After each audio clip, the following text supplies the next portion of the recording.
पृथ्वी news देख रहे सभी दर्शकों को हमारा नमस्कार। इलेक्ट्रो हेमोपैथी फाउंडेशन पंजाब की ओर से इलेक्ट्रो हेमोपैथी चिकित्सा पद्धति के जनक काउंट सीजर मैटी के 214वें जन्मदिवस के उपलक्ष्य में national scientific research seminar of electro homoeopathy का बठिंडा में आयोजन किया गया। इसमें पूरे देश भर से विशिष्ट डॉक्टरों ने भाग लिया।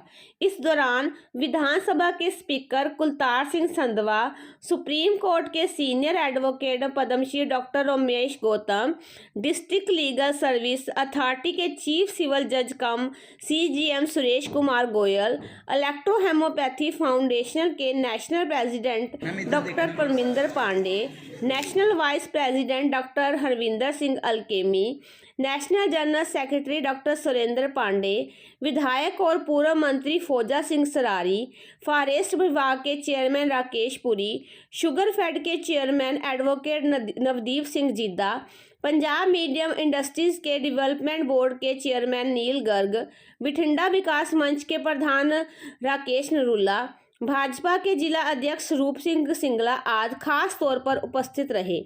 विधानसभा के स्पीकर कुलतार सिंह संधवा ने कहा कि देश में अल्टरनेटिव मेडिकल सिस्टम की ज़रूरत है।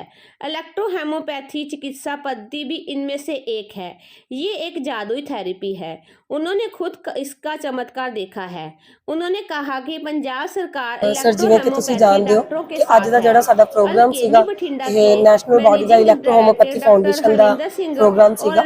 साडे सारे नेशनल प्रेसिडेंट्स जिहड़े हैगे ने ते जिन्ने भी स्टेट प्रेसिडेंट्स इत्थे पहुंचे हुए सीगे ऑल ओवर इंडिया तो ते बाकी जिन्ने भी पंजाब दे डॉक्टर साहिबान सीगे इलेक्ट्रो होम्योपैथी दे भी इत्थे आए हुए सीगे। खुद जिहड़े हैगे आ मंत्री जी MLA साहब अपने कोल पहुंचे हुए ने, उन्हां दी सारी टीम आई हुई सीगी। बहुत वधिया प्रोग्राम रहा। आज डॉक्टर काउंट सीजर मैटी का 214वां 214th बर्थडे है, तो उनका जो बर्थ सेलिब्रेशन जो है वो Punjab unit of electro homeopathy foundation जो मना रही है, जिसमें बहुत सारे लोगों ने पार्टिसिपेट किया है। और जो काउंट सीजर मैटी जो इलेक्ट्रो होम्योपैथी फाउंडेशन जो उनका आज बर्थडे मना रही है, इसमें हम इस चीज़ पर डिबेट कर रहे हैं, डेलिब्रेशंस कर रहे हैं कि इलेक्ट्रो होम्योपैथी जो है वो बिना किसी साइड इफ़ेक्ट की safest method of system of medicine है। और इस सिस्टम ऑफ मेडिसिन को गवर्नमेंट को रिकॉग्नाइज़ करना चाहिए ताकि पीपल एट लार्ज इससे बेनिफिट हो सकें, लोगों को इसका फ़ायदा मिल सके। क्योंकि जैसे राजस्थान गवर्नमेंट ने इसको रिकॉग्नाइज़ कर दिया है, जब राजस्थान गवर्नमेंट ने रिकॉग्नाइज़ किया तो सारे टेस्ट वगैरह करने के तो रिकॉग्नाइज़ किया है ना। तो जब टेस्ट करके रिकॉग्नाइज़ किया है, it is a scientific based system of medicine. आपके पास एलोपैथी का सिस्टम है, आयुर्वेदिक का है, यूनानी का है, होम्योपैथी का है। ये इलेक्ट्रो होम्योपैथी से डिफरेंट है, क्योंकि होम्योपैथी का भी साइड इफ़ेक्ट हो जाता है। और इस सिस्टम में बहुत सारी बीमारियां, ऐसी बीमारियां जिनका एलोपैथी में, होम्योपैथी में और यूनानी में कोई ट्रीटमेंट नहीं है, वो बीमारियां इलेक्ट्रो होम्योपैथी से ठीक होती देखी गई हैं। मैं इस एसोसिएशन से काफ़ी साल से अब जुड़ा हूँ, तो मुझे इनके बारे में रिपोर्ट्स आती रहती हैं और ये मुझे पता है कि ये एक इतना सेफ सिस्टम ऑफ मेडिसिन है कि इससे सेफेस्ट मेडिसिन का सिस्टम कोई दूसरा है ही नहीं। जी आपने बताया सर आप एडवोकेट भी हैं सुप्रीम कोर्ट ऑफ इंडिया के। जी और क्या क्या अभी इस हिसाब से, क्योंकि आपको तो आप कानून के जानकार हो, क्या क्या अभी टेक्निकल इश्यूज आ रहे हैं इसको एक सरकारी मान्यता देने में? इसमें टेक्निकल इश्यूज कोई है नहीं ऐसे जिसमें कोई दिक्कत आ रही हो, क्योंकि जो टेक्निकल इश्यूज जो अगर कोई राइज होता है उसका जवाब हमारे पास, हमारी इलेक्ट्रो होम्योपैथी फाउंडेशन के पास है।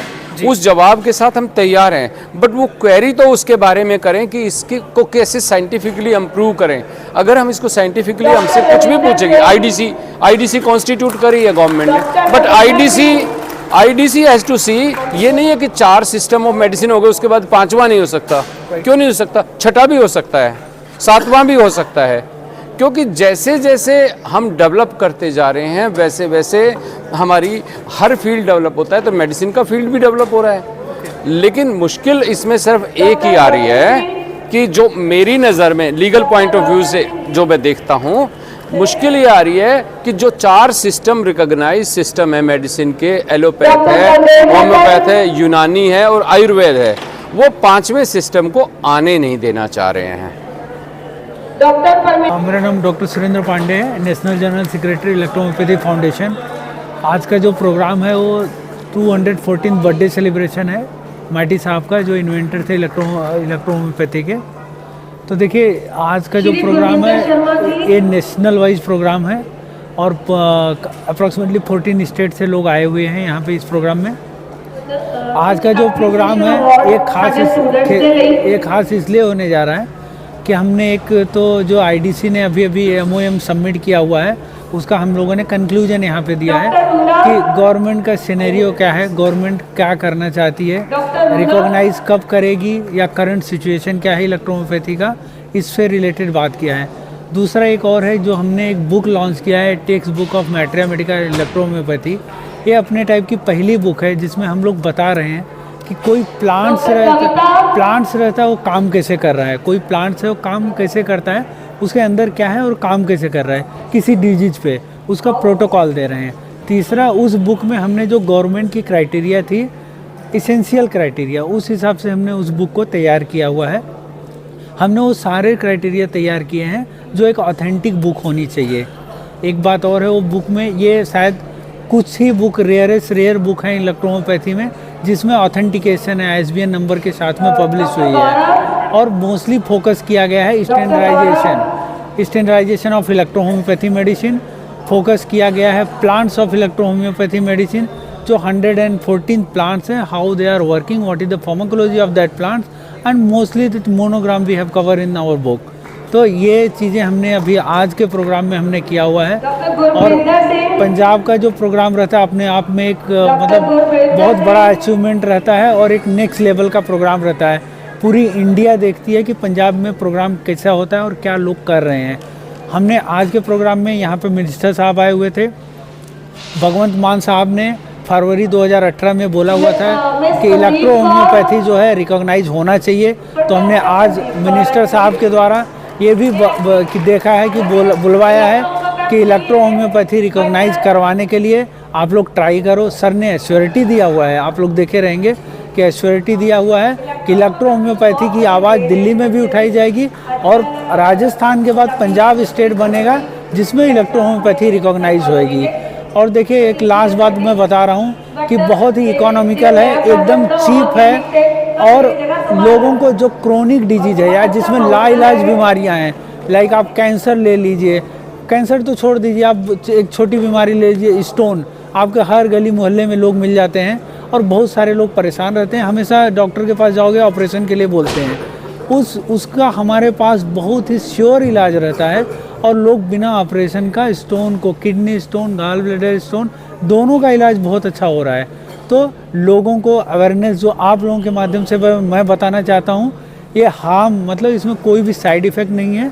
लोगों तक आप लोग पहुँचाइए ये न्यूज़ कि लोग हमारा इलेक्ट्रोहोम्योपैथी यूज करें और इससे बेनिफिट लें। ये बहुत ही सस्ता इलाज है। Thank you.